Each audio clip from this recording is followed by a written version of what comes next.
사랑의 하나님, 우리에게 건강과 힘을 주셔서 이 새벽에 일어날 수 있게 도와주시니 감사드립니다. 주님을 먼저 생각하게 하심도 주의 은혜이며 주님 앞에 나올 수 있도록 인도해 주심도 주님의 은혜임을 고백합니다. 이 하루가 주님의 은혜를 더욱 분명하게 경험하는 하루가 되게 하시고 이전보다 더욱 주님을 사랑하는 날이 되게 하옵소서. 그렇게 우리가 조금 더 성장하며 주님을 좀 더 닮아갈 수 있으면 좋겠습니다. 매일 성장하기만 한다면, 그렇게 주님을 닮아갈 수만 있다면 걱정이 없겠습니다. 하지만 우리의 삶을 돌아볼 때 부끄러운 모습이 참 많았습니다. 주님께서 우리와 함께 하신다고 수도 없이 말씀해 주셨지만 우리는 그 말씀에 귀를 기울이지 않고 순간순간 두려움에 떨었습니다. 주님께서 우리의 삶을 주관하실 것이라고 굳게 약속해 주셨건만 우리는 그 약속을 믿지 못했고 내 생각대로, 내 주관대로 살기에 바빴습니다. 하나님 안에서 대장부와 같이 굳게 서라 명령하셨지만 어두움에 거하며 죄를 숨기며 거짓된 것을 탐하면서 비굴하게 살아갈 때도 많았습니다.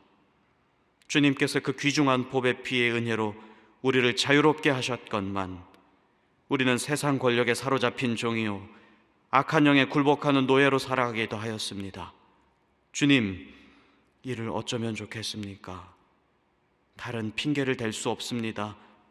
그저 우리의 부족함, 우리의 연약함 탓입니다. 주님, 우리를 용서하여 주옵소서. 주님 앞에 부끄러운 모습 없이 살아가기를 원합니다.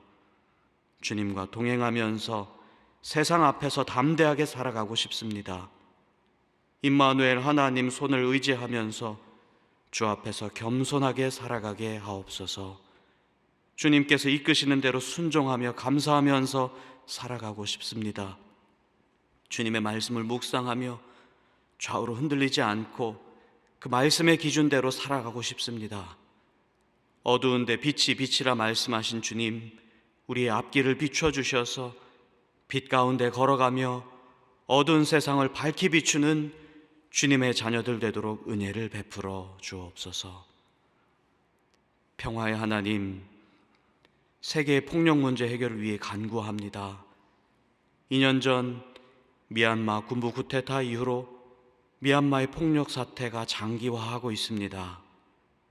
정권을 차지한 군부가 미얀마 민주화를 위해 싸우는 임시정부 세력과 시민을 무력으로 탄압하면서 내전이 계속되고 있습니다.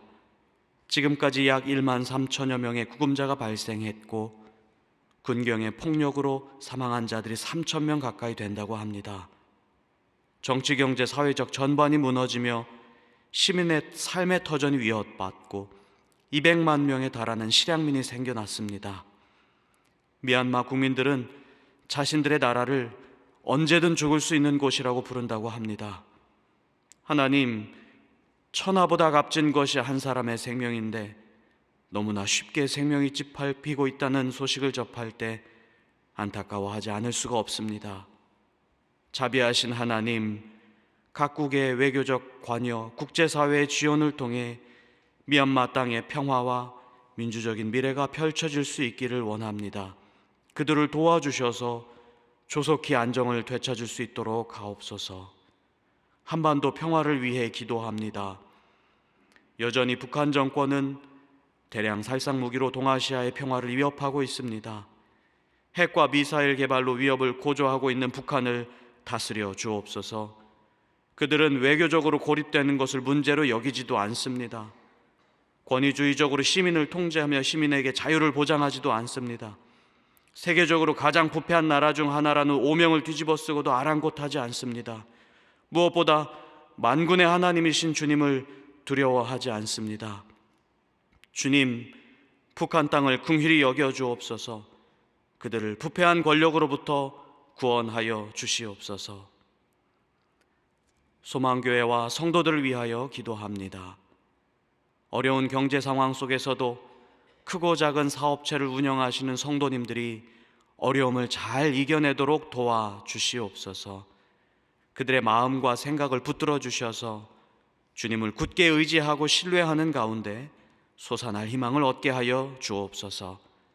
세상의 방법으로가 아니라 하나님 말씀에 순종하며 주님께로부터 지혜를 얻게 하옵소서. 하나님 말씀을 따르는 길에 은혜와 평강과 형통이 펼쳐질 것을 분명히 믿는 자들에게 은혜를 베풀어 주옵소서. 위기 가운데 놓인 가정들을 위해 기도합니다. 여러 가지 사정으로 갈등하고 아파하는 가정이 있다면 주님께서 그들을 따뜻하게 안아주시길 원합니다.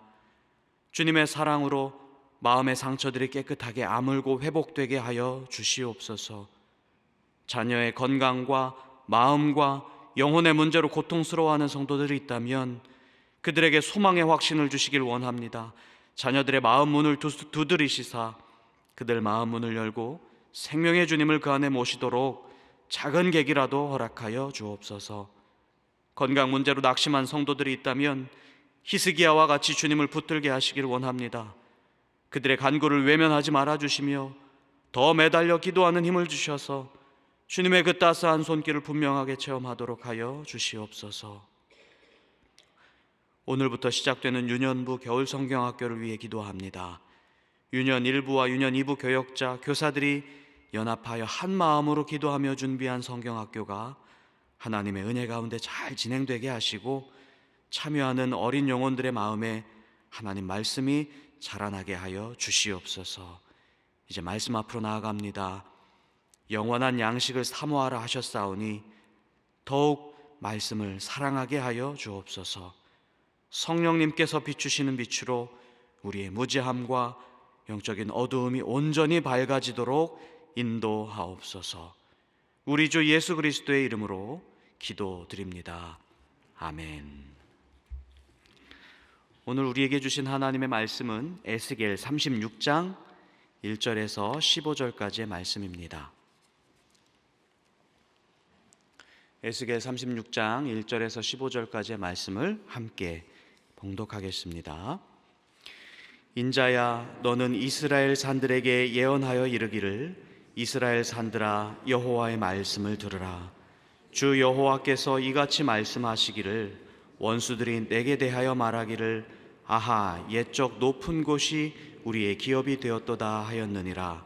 그러므로 너는 예언하여 이르기를, 주 여호와께서 이같이 말씀하시기를, 그들이 너희를 황폐하게 하고 너희 사방을 삼켜 너희가 남은 이방인의 기업이 되게 하여 사람의 말거리와 백성의 비방거리가 되게 하였도다. 그러므로 이스라엘 산들아, 주 여호와의 말씀을 들을지어다. 산들과 맷뿌리들과 시내들과 골짜기들과 황폐한 사막들과 사방에 남아있는 이방인의 노략거리와 조롱거리가 된 버린 성읍들에게 주 여호와께서 이같이 말씀하셨느니라. 주 여호와께서 이같이 말씀하시기를, 내가 진실로 내 맹렬한 질투로 남아있는 이방인과 에돔 온 땅을 쳐서 말하였노니, 이는 그들이 심히 즐거워하는 마음과 멸시하는 심령으로 내 땅을 빼앗아 노략하여 자기 소유를 삼았음이라. 그러므로 너는 이스라엘 땅에 대하여 예언하되, 그 산들과 맷뿌리들과 시내들과 골짜기들에 관하여 이르기를, 주 여호와께서 이같이 말씀하시기를, 내가 내 질투와 내 분노로 말하였나니 이는 너희가 이방의 수치를 당하였음이라. 그러므로 주 여호와께서 이같이 말씀하시기를, 내가 맹세하였은즉 너희 사방에 있는 이방인이 자신들의 수치를 반드시 당하리라. 그러나 너희 이스라엘 산들아, 너희는 가지를 내고 내 백성 이스라엘을 위하여 열매를 맺으리니 그들이 올 때가 가까이 이르렀음이라.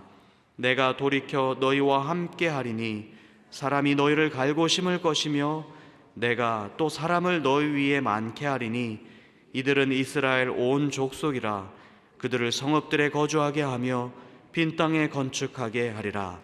내가 너희 위에 사람과 짐승을 많게 하되 그들의 수가 많고 번성하게 할 것이라. 너희 전 지위대로 사람이 거주하게 하여 너희를 처음보다 낮게 대우하리니 내가 여호와인 줄을 너희가 알리라. 내가 사람을 너희 위에 다니게 하리니 그들은 내 백성 이스라엘이라. 그들은 너희를 얻고 너는 그 기업이 되어 다시는 그들이 자식들을 잃어버리지 않게 하리라. 주 여호와께서 이같이 말씀하셨느니라. 그들이 너희에게 이르기를 너는 사람을 삼키는 자요 내 나라 백성을 제거한 자라 하거니와 내가 다시는 사람을 삼키지 아니하며 다시는 내 나라 백성을 제거하지 아니하리라. 주 여호와의 말씀이니라. 내가 또 너를 여러 나라의 수치를 듣지 아니하게 하며 만민의 비방을 다시 받지 아니하게 하며 내 나라 백성을 다시 넘어뜨리지 아니하게 하리라. 주 여호와의 말씀이니라 하셨다 하라. 아멘. 월요일과 토요일에 계속해서 에스겔 말씀을 읽어 나가고 있습니다. 우리가 오늘 읽은 에스겔 36장은 33장부터 39장에 이르는 큰 이야기 안에 포함되어 있습니다. 25장부터 32장까지는 다소 긴 호흡을 통해서 여러 민족들의 심판을 다루는 그런 선포로 이루어져 있습니다. 그리고 그 이후에 33장부터는 그 이야기가 다시 이방 민족이 아니라 이제 다시 이스라엘로 그 시선이 옮겨오고 있습니다. 예언의 시선이 다시 이스라엘로 향하고 있다는 말씀이지요. 33장부터 39장까지 이 큰 단락은 이스라엘이 이미 심판을 당하고 있고 심판이 거의 끝나갑니다. 이제 그 이후에 너희 이스라엘 백성들은 어떻게 살 것인가? 그리고 황폐해진 이스라엘이 어떻게 회복될 것인가? 그러한 비전을 보여주는 단락이라고 볼 수 있겠습니다. 공의로운 삶을 다시 살 수 있도록 하시는 하나님의 말씀이 선포되고 있고 또 회복을 약속하시는 은혜의 말씀으로 받아들일 수가 있겠습니다. 지난번에 읽었던 35장은 에돔을 향해 던져진 하나님의 심판 메시지였습니다. 이 단락이 그 이전에 있는 이방 민족의 심판 메시지 단락에 들어있는 것이 아니라 이스라엘 회복 단락에 들어온 것은 이유가 있었습니다. 하나님의 땅을 비겁하게 탈취한 에돔을 심판하심으로써 그 땅을 다시 찾아주시겠다고 하는 하나님의 약속이었습니다.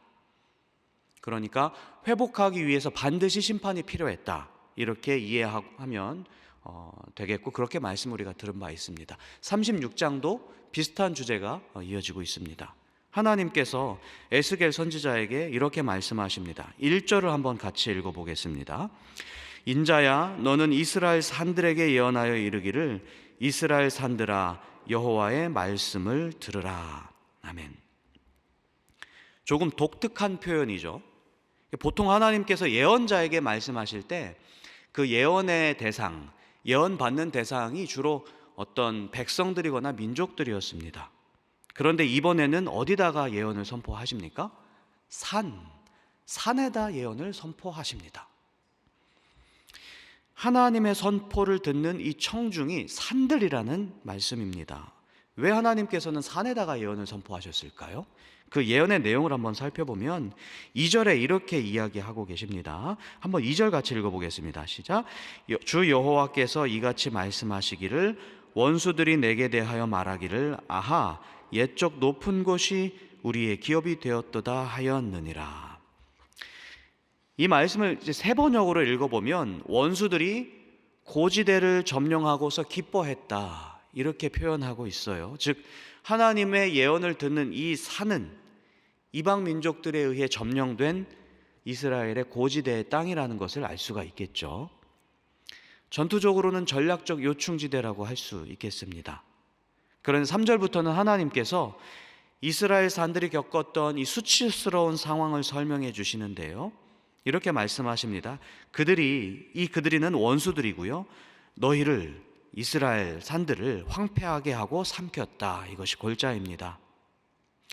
이스라엘 산들은 원래는 되게 존귀한 땅이었습니다. 그 산이 이제는 남은 이방인들의 기업이 됐다, 이렇게 말씀하십니다. 여기서 남은 이방인들이라고 한다면 아마 본래 거주하고 있던 이스라엘 사람들을 쫓아내버리고 원수의 나라에서 전략적으로 이주시킨 그런 이방인들을 의미할 수 있겠습니다.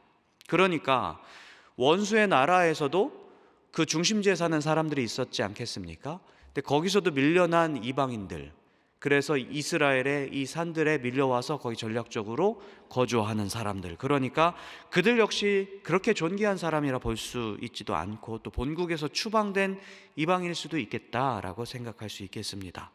그러니 여러분 생각해 보십시오. 그 땅에 누가 살고 싶어 하겠습니까? 이제 황폐하기도 했고 그 땅에 이스라엘 사람들도 없고 그 땅에 존귀하지도 않은 이방인들이 거주하고 있으니 그 땅이 사람의 말거리와 백성들의 비방거리가 되었다. 하나님께서 이렇게 평가하고 계십니다. 산만이 아니었습니다. 4절을 보시면 산들, 맷뿌리들, 산봉우리를 의미합니다. 사막들, 시내들, 골짜기들, 성읍들, 이 모두가 이방인의 노략거리, 조롱거리가 되어버렸다. 하나님께서 이렇게 상황을 설명하고 계시죠. 오늘 말씀 1절부터 7절까지의 어조를 전반적으로 살펴보면 하나님께서 분노하고 계신다라고 하는 것을 느끼실 수 있겠습니다. 맹렬한 질투, 내 분노로 보복하겠다라고 하시는 하나님의 말씀을 들어보면 하나님이 굉장히 화가 많이 나신 것 같습니다. 5절을 읽어보면 더 잘 알 수가 있겠는데요. 5절을 한번 읽어보겠습니다. 주 여호와께서 이같이 말씀하시기를 내가 진실로 내 맹렬한 질투로 남아있는 이방인과 에돔 온 땅을 쳐서 말하였노니 이는 그들이 심히 즐거워하는 마음과 멸시하는 심령으로 내 땅을 빼앗아 노략하여 자기 소유를 삼았음이라. 하나님의 화를 돋은 민족, 하나님 안에서 화나게 했던 민족이 에돔이구나 라고 하는 것을 우리가 알 수 있겠네요. 에돔 사람이 이스라엘 산지를 차지한 것을 꾸짖고 계십니다. 에돔 이 민족이 이스라엘 그 산지를 어부지리로 취했어요. 그러니까 전투를 해가지고 승리해서 그 땅을 정복한 것이 아니라 바벨론에 의해서 이스라엘이 유대가 완전히 패망했잖아요. 바벨론은 유다의 엘리트들, 기술자들, 노동 가치가 있는 사람들, 귀족들 모두 포로로 끌고 갔습니다. 그러니까 그 땅에 남은 자들이 누구였겠어요? 소위 이 연약한 계층들이었겠죠. 그들이 남겨져 있을 텐데 에돔이 그 틈을 타서 이스라엘 산과 들의 임의로 들어앉은 거죠. 그러면서 이야기하는 거예요. 아하, 수지 맞았다. 아무도 없네. 이제 우리 땅이다. 이렇게 쾌재를 불렀다는 거예요. 그러면서 이스라엘의 멸망을 즐거워하고 이스라엘을 멸시하고 남은 자들을 학대하고 노략질했습니다. 하나님이 이 모든 과정을 다 지켜보시고 내가 맹렬한 질투와 그 분노로 에돔 땅을 쳐서 심판한다 이렇게 말씀하셨습니다. 너희가 너희 원수들에게 짓밟힌 것을 내가 안다. 주인도 아닌 자들이 내 위에서 뛰놀고 멸시하고 너희를 더럽힌 것을 내가 알고 있다. 너희가 당한 수치를 내가 안다. 내가 맹세하마 너희 산들이 당한 수치 그대로 내가 갚아주겠다. 이것이 오늘 우리 하나님의 말씀이었습니다. 하나님께서 화가 나신 이유가 에돔의 비겁함 때문입니다. 그런데 더 진노하심의 근원이 있습니다. 에돔이 비겁하기 때문에 하나님께서 이렇게 질투하면서 분노하실 필요는 없으셨는데 오늘 말씀을 보면 내 땅을 취했다 하나님께서 이렇게 말씀하시거든요. 하나님께서 화가 나신 더 근본적인 이유는 이 땅이 누구인가, 너희들이 차지한 그 땅이 누구의 땅인가 하는 문제와 관련되어 있습니다. 하나님의 땅이라는 점에 핵심이 있습니다. 하나님의 소유를 무단으로 점거하고 불법적으로 소유했기 때문에 하나님께서 분노하시고 진노하시고 맹렬한 분노로 지금 대응하고 계신다 이 말씀이죠. 그래서 이 말씀 속에서 우리는 어떤 하나님의 모습을 발견하냐면 하나님은 당신의 소유권을 확실하게 주장하시고 당신의 소유가 조금이라도 침범되었을 때에 맹렬한 분노로 대적하신다라고 하는 것을 우리는 하나님의 모습을 그렇게 볼 수가 있겠습니다. 이러한 모습을 통해서 우리는 신뢰하게 됩니다. 하나님은 그 소유를 끝끝내 지키시는 분이시구나. 그렇다면 나는 하나님의 소유가 되는 것이 옳다. 그게 안전하다. 우리는, 우리 가정은, 우리 교회는, 우리 백성은 하나님의 소유가 되는 것이 옳겠구나. 이것을 우리는 신뢰하게 됩니다. 그래서 우리는 하나님의 소유되는 길을 택해야 합니다. 하나님은 그 소유를 절대 뺏기지 않으시기 때문입니다. 그게 우리에게 좋은 일이고 우리에게 복된 일입니다. 악한 권세는 하나님으로부터 우리를 빼앗고자 우리를 유혹할 수 있습니다. 하지만 하나님은 우리를 끝까지 지키십니다. 너희는 택하신 족속이요 왕같은 제사장들이요 거룩한 나라요 그의 소유가 된 백성이니. 우리는 하나님의 소유된 백성, 하나님께 속한 자임을 확실하게 고백할 때 우리는 안전합니다. 우리가 그렇게 고백할 때 하나님께서 기뻐하신다는 사실을 인정해야 할 것입니다. 오늘 말씀 8절 이하를 한번 봅시다. 이하의 말씀은 이스라엘 산을 향한 축복의 메시지로 가득합니다. 밝은 소망이 펼쳐지고 있는데요, 8절 한번 같이 읽어보겠습니다. 그러나 너희 이스라엘 산들아, 너희는 가지를 내고 내 백성 이스라엘을 위하여 열매를 맺으리니 그들이 올 때가 가까이 이르렀습니다. 아멘. 8절에서 우리가 함께 주목해 볼 문구가 두 가지가 있는데요, 하나는 내 백성 이스라엘을 위하여 라고 하는 문구입니다. 12절에도 이 문구가 언급되고 있습니다. 그들은 내 백성 이스라엘이라.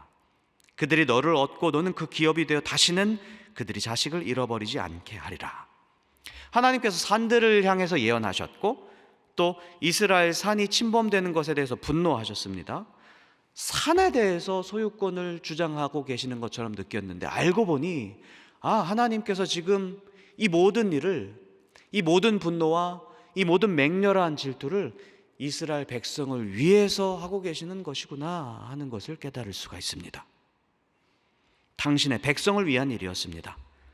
산을 향해 번성하게 될 땅이 되라 명령하신 것도 당신의 백성이 새로운 터전을 복되게 하시도록, 또 복된 터전 가운데서 살게 하시도록 하기 위한 것이었습니다. 이 모든 것이 백성을 위한 것이었다는 말씀입니다. 또 한 가지 주목해 볼 문구가 있다면 그들이 올 때가 가까이 이르렀다. 8절에서 이렇게 말씀하십니다.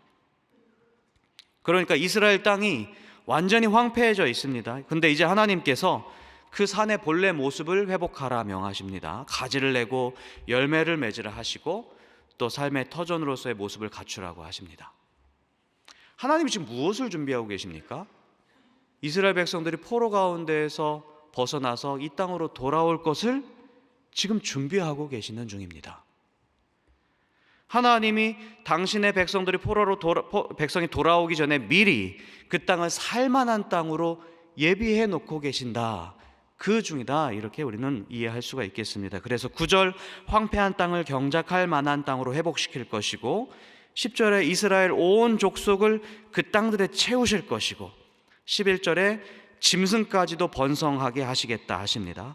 사람이 살만한 땅, 번영하는 땅으로 회복하시겠다고 약속하고 계시는 거예요. 그리고 13절 이하에는 너희 그 땅들이 다시는 수치를 당하는 땅이 아니고 그 옛날의 지위를 복권하게 될 것이다, 이렇게 말씀하십니다. 이렇게 말씀하시는 하나님의 모습을 통해서 우리는 또 한 가지를 신뢰할 수가 있습니다. 하나님은 미리 준비해 놓고 계시는 분이시구나. 이 백성들이 돌아오는 것을 기다리시고 설레하시는 분이시구나. 당신의 백성을 위해 그리 하시는 분이시구나. 이사야 52장 12절에 이런 말씀이 있습니다. 여호와께서 너희 앞에서 행하시며 이스라엘의 하나님이 너희 뒤에서 호위하시리니 너희가 황급히 나오지 아니하며 도망하듯 다니지 아니하리라. 아멘. 우리 하나님께서는 산에다가 명령하시면서까지 당신의 백성 터전을 미리 준비하시는 하나님이십니다. 하나님께서 백성에 앞서 행하신다는 거예요. 백성의 올 길을 닦고 계시고 그 길을 평탄케 하고 계신다는 말씀입니다. 세례 요한이 이렇게 말씀했어요. 골짜기마다 메워지고 산들이 낮아지며 굽은 곳이 곧아지고 험한 길이 평탄하여질 것이다. 이렇게 주의 길을 준비하라. 그가 오실 길을 곧게 하라. 그런데 에스겔은 오히려 하나님께서 먼저 당신의 백성의 길을 아름답게 준비해 놓고 있겠다고 예언하고 있는 것입니다. 저는 이게 더 먼저 되는 사건이라고 고백합니다. 하나님께서 먼저 우리의 인생길, 구원의 길을 예비하셨습니다. 하나님께서 먼저 우리의 길을 아름답게 해 놓으셨습니다. 하나님 나라의 백성의 살 길을 먼저 예비해 놓으셨습니다. 백성을 향한 사랑 때문에, 백성을 위하시기 때문에 하나님이 설레하시고 하나님이 우리가 올 것을 기대하시고 기다리시고 준비하고 계시는 것입니다. 여러분, 이 사랑을 먼저 받은 자들이 종말을 기대할 수 있습니다. 하나님이 우리 앞서 길을 곧게 해 놓으셨구나. 우리가 그 길을 걸어가면서 다시 주님의 길을 곧게 할 수 있는 그러한 기다림의 삶을 살아갈 수 있는 것입니다. 하나님 사랑이 먼저입니다. 그래서 미리 준비하신 하나님, 구원받기로 예정된 그런 삶을 미리 준비하시는 어떤 기계적인 운명적인 그런 예정이 아니라 우리 앞에 펼쳐진 모든 것들을 사랑으로 또 앞에서 미리 준비하시는 그런 예정, 우리는 그 예정 가운데 살아가면서 우리의 구원과 종말도 사랑으로 실현되고 있는 것을 믿어야 될 것입니다. 이 주님의 사랑 안에 거하시면서 오늘 하루도 주님의 소유되기를 주저하지 않는 주님의 백성들 되기를 간절히 바랍니다. 기도하겠습니다. 하늘에 계신 우리 아버지, 아버지의 이름을 거룩하게 하시며 아버지의 나라가 오게 하시며 아버지의 뜻이 하늘에서와 같이 땅에서도 이루어지게 하소서. 오늘 우리에게 일용할 양식을 주시고 우리가 우리에게 잘못한 사람을 용서하여 준 것 같이 우리 죄를 용서하여 주시고 우리를 시험에 빠지지 않게 하시고 악에서 구하소서. 나라와 권능과 영광이 영원히 아버지의 것입니다.